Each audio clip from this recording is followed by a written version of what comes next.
नमस्कार, nation one में आपका स्वागत है। मैं हूं लिली और रुक करते हैं खबरों का। उत्तर प्रदेश के मुख्यमंत्री योगी आदित्यनाथ बुलंदशहर पहुंचे। इसी दौरान मुख्यमंत्री ने लगभग 100 करोड़ की योजनाओं का शिलान्यास और लोकार्पण किया। मुख्यमंत्री योगी ने पिछली सरकारों पर भेदभाव करने का आरोप लगाते हुए कहा कि किसानों को पिछली सरकार में न तो बिजली दी जाती थी और न ही उनकी समस्याओं का समाधान किया जाता था, जिसको देखते हुए मुख्यमंत्री योगी ने किसानों के लिए 18 घंटे बिजली देने की बात कही है। साथ ही मुख्यमंत्री योगी ने जनता को संबोधित करते हुए सभी की समस्या का समाधान करने का आश्वासन दिया। किसानों की समस्या को देखते हुए मैंने कल एक बात की घोषणा की कि पश्चिमी उत्तर प्रदेश का किसान बराबर एक बात के लिए परेशान रहता था। उसको पिछली सरकारें बिजली नहीं देती थी, पिछली सरकारें भेदभाव करती थी। एक तरफ सुरक्षा का भाव जागृत करना, बिना भेदभाव के सुरक्षा प्रदान करना, वर्षों से मांग हो रही थी कि जेवर में एक अंतर्राष्ट्रीय स्तर का एयरपोर्ट बनना चाहिए। और मुझे बताते हुए प्रसन्नता है कि देश का सबसे बड़ा एयरपोर्ट आपके जेवर में प्रदेश सरकार बनाने जा रही है। जेवर में एयरपोर्ट बनने का मतलब हजारों हजार लोगों को रोजगार की सुविधा प्रदान करना, और जो सुविधा दिल्ली के अंदर लोगों को मिल रही है, बुलंदशहर, मेरठ, गाजियाबाद, हापुड़, गौतम बुद्ध नगर और आसपास के लोगों को न केवल इस प्रकार की सुविधाएं प्राप्त होंगी, अब तो हजारों लोगों को नौकरी और लाखों नौजवानों के लिए रोजगार की नई संभावनाएं उसके माध्यम से बनती हुई दिखाई देंगी। बुलंदशहर से यतिन शर्मा की रिपोर्ट। भारत निर्वाचन आयोग ने उत्तराखंड के चमोली जिले की थराली विधानसभा सीट के लिए उपचुनाव का कार्यक्रम घोषित कर दिया है। तय कार्यक्रम के मुताबिक मतदान 28 मई को होगा। ये सीट भाजपा विधायक मगनलाल शाह के निधन के बाद खाली हुई थी। सचिव एवं मुख्य निर्वाचन अधिकारी सौजन्या ने बताया कि भारत निर्वाचन आयोग की ओर से जनपद चमोली की थराली विधानसभा निर्वाचन क्षेत्र के उपनिर्वाचन के लिए कार्यक्रम की घोषणा कर दी गई है। उन्होंने बताया कि निर्धारित कार्यक्रम के अनुसार 3 मई को अधिसूचना जारी की जाएगी। 10 मई को नाम निर्देशन करने की अंतिम तिथि होगी। वहीं 28 मई को मतदान और 31 मई को मतगणना की जाएगी।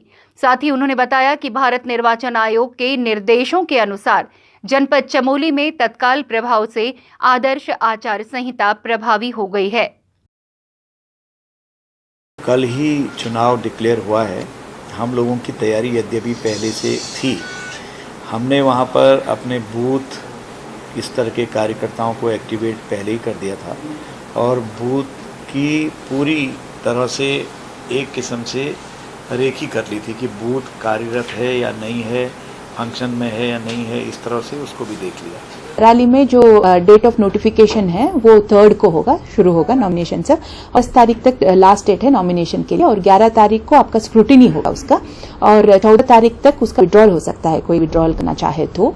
और 28 को पोलिंग होगा, 28 ऑफ मई को पोलिंग होगा। उसके बाद 31 को काउंटिंग होगा। पूरा नेक्स्ट महीने में ये कंप्लीट होगा और इसमें आचार संहिता जो कोड ऑफ कॉन्डक्ट है वो पूरा जिले में लग जाएगा। ये कल शाम। देहरादून से अमित रतूड़ी की रिपोर्ट। उत्तराखंड के टिहरी जनपद के सभी आंगनवाड़ी केंद्रों में 6 साल तक के कुपोषित और अति कुपोषित बच्चों को बाल पोषाहार निःशुल्क वितरित किया गया। जिला कार्यालय सभागार में जिलाधिकारी सोनिका ने इस योजना का शुभारंभ कर विकासखंड चंबा के 30 से अधिक बच्चों को पोषाहार वितरित किया। इस अवसर पर जिलाधिकारी ने कहा कि केंद्रों में जो भी सुधार की आवश्यकता होती है उन्हें भी दुरुस्त करने की कार्रवाई की जाती है। का ग्रुप है, उसको हमने जो छोटे बच्चे हैं जो हमारे यहाँ पे कुपोषित और अति कुपोषित की श्रेणी में आते हैं उनके लिए पोषाहार बनाने के लिए जो पंतनगर यूनिवर्सिटी से जो एक हमारा एक जो कॉन्फ़िगरेशन है पोषाहार का वो बताया गया था, जिसके तहत यहाँ पे जो रानी चौरी में जो हमारे प्रोफेसर्स हैं उन्होंने इनको ट्रेनिंग दी थी और उसके बाद आज इन्होंने एक अच्छा पैकेट तैयार किया है, एक बॉक्स जिसके अंदर उन्होंने 1 साल से ऊपर के बच्चे और उनसे छोटे उम्र के बच्चों के लिए पैकेट्स बनाए हैं, जो कि हमने आज करीबन 30 बच्चों को डिस्ट्रीब्यूट किए हैं। टिहरी से अंकित मित्तल की रिपोर्ट। उधर यूपी के मुजफ्फरनगर में दीनदयाल अंत्योदय योजना के तहत गरीबों को बैंक में 50,000 रुपए की पहली किश्त और प्रमाण पत्र वितरित किए गए। इस अवसर पर मौजूद विधायक प्रमोद उटवाल ने ग्रामीणों को प्रमाण पत्र बांटे। इसके साथ ही विधायक ने भाजपा सरकार की उपलब्धियां गिनाई। उन्होंने पार्टी की तारीफ करते हुए कहा कि भाजपा सरकार से पूर्व सरकारों ने गरीबों के रहने के लिए घर मुहैया नहीं कराए थे, लेकिन मोदी सरकार ने गरीबों को प्रधानमंत्री आवास योजना के चलते मकान उपलब्ध कराए। वहीं इस कार्यक्रम में रेवती रमन, डॉक्टर ओपी गौतम सहित कई अधिकारियों ने शिरकत की। उस सरकार 5 साल की सरकार में, पिछले देश की जो सरकार थी 5 साल, उसमें केवल 9 लाख 5 साल में आवास आवंटित होते गरीबों को। हमारी सरकार ने 4 साल में 50 लाख पात्र लोगों को आवास आवंटित किए। आज उसी योजना के तहत हम लोग आए हैं यहाँ। मैं डूडा जी अधिकारी को, जो बहुत ईमानदारी से निष्पक्ष होकर गरीब पात्र लोगों को 400 लोग पात्र की है नामित की है, उनके खातों में 84 लोगों के खातों में 50-50 हज़ार रुपये के हिसाब से विजयनगर पंचायत के लिए 10 करोड़ का सरकार ने यहाँ उनके खातों में दिया। मुजफ्फरनगर से रिजवान मलिक की रिपोर्ट। और यहाँ पर वक्त एक छोटे से ब्रेक का रुके। यहाँ पर ब्रेक के लिए खबरों का सिलसिला यूं ही जारी रहेगा।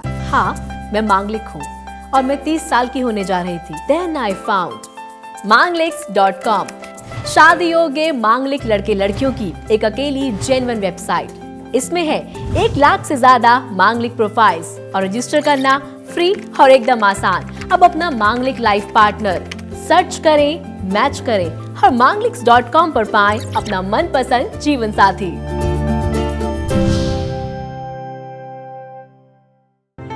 To register on mangliks.com, use promo code NATION1।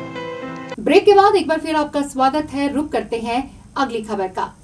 Chhattisgarh के बीजापुर जिले में तेलंगाना से आए जवानों को बड़ी सफलता हाथ लगी है। तेलंगाना की ग्रेहाउंड सेना ने आईपेंटा इलाके में 8 नक्सलियों को ढेर कर दिया। मारे गए नक्सलियों में 2 पुरुष और 6 महिला शामिल हैं।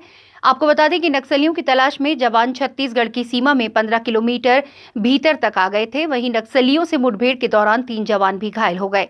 जवानों ने नक्सलियों से एक SLR, एक 303 बोर की बंदूक, एक रिवॉल्वर, 4 SBBL के साथ 6 रॉकेट लॉन्चर, 3 ग्रेनेड और अन्य नक्सल सामग्रियां भी बरामद की। छत्तीसगढ़ से धर्मेंद्र सिंह की रिपोर्ट। उधर यूपी के संभल जिले के चंदौसी की कृषि उत्पादन मंडी समिति में घूस लेने का मामला सामने आया है, जहां पर गेहूं क्रय प्रभारी किसानों से अवैध वसूली करता था। वहीं सूचना पर पहुंचे जिलाधिकारी प्रतिपाल सिंह चौहान डिप्टी RMO के साथ गेहूं केंद्र पर पहुंचे और केंद्र प्रभारी की तलाशी ली तो वह नोटों की गड्डी के साथ पाया गया।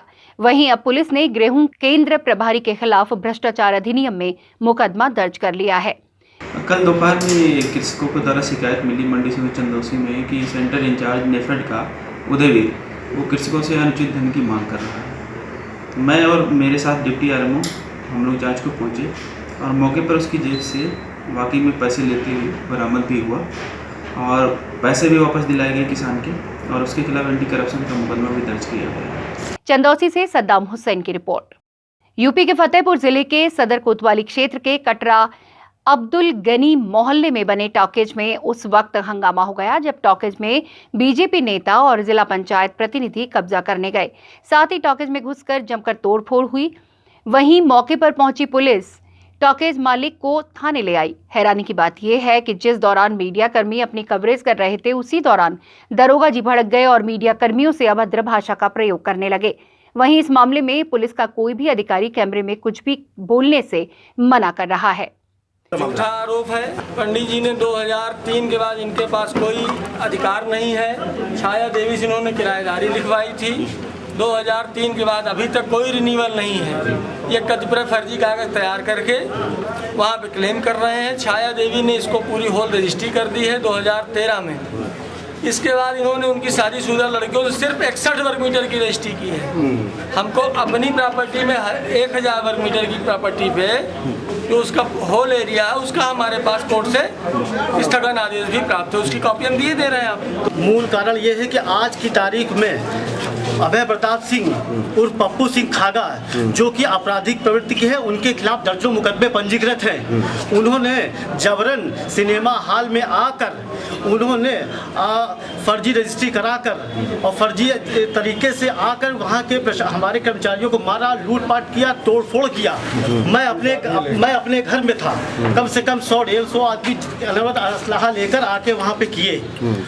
जैसे मुझे इसकी सूचना प्राप्त हुई, मैंने तुरंत 100 नंबर पे एडिशनल एसपी को, डीएम साहब किया, जिला मनोरंजन अधिकारी सबको सूचना दिया। सूचना देने के बाद पुलिस वहाँ पे मौके पहुंची। फतेहपुर से विवेक श्रीवास्तव की रिपोर्ट। और बुलेटिन में इस वक्त के लिए मेरे साथ इतना ही। देश और दुनिया की तमाम बड़ी खबरों के लिए बने रहे नेशन वन के साथ। मुझे दें इजाजत। नमस्कार।